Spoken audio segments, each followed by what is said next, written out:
युद्धाच्या पार्श्वभूमीवर उद्योग क्षेत्राबाबत उदय सामंतांची बैठक झाली। छत्रपती संभाजीनगरमध्ये उद्योग मंत्र्यांच्या अध्यक्षतेखाली बैठक पार पडली। या बैठकीत युद्धाचा फटका बसलेल्या उद्योजकांच्या अडचणींवर चर्चा झाली। स्थानिक प्रशासनासह विविध औद्योगिक संघटनांचे प्रतिनिधी यावेळेला उपस्थित होते। शॉर्ट टर्म सोल्युशन काय असावं आणि लॉंग टर्म सोल्युशन काय असावं या बाबतीतला निर्णय लवकरात लवकर प्रशासनाने घ्यावा अशा पद्धतीच्या सूचना मी दिलेल्या आहेत।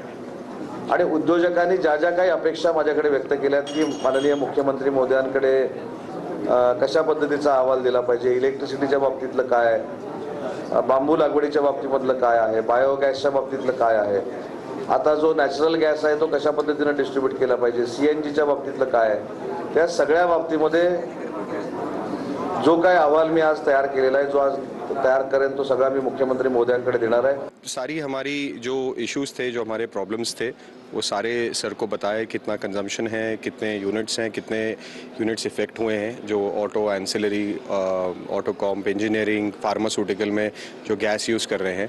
और सबसे पहले तो मैं धन्यवाद देना चाहूँगा देवेंद्र फडणवीस सर का और उदय सामंत सर का, इंडस्ट्री मिनिस्टर सर, जो टाइम निकाल के यहाँ पे आए और हमको एक हमारा हौसला बढ़ गया कि भाई एक डायरेक्शन हमें ज़रूर मिलेगा। बीपीसीएलच्या लोकांना पाईप गॅसवरती त्यांनी हे दिलेले आहेत, आदेश दिलेले आहेत आणि जी आमची व्यवस्था पण आहे, अधिकारी आहेत जिल्हाधिकारी, त्यांच्याकडनं पण काय सपोर्ट मिळायला पाहिजे ते त्यांना पण गाईडलाईन्स दिलेले आहेत आणि ह्याच्यातनं काही ना काही मार्ग नक्की निघेल।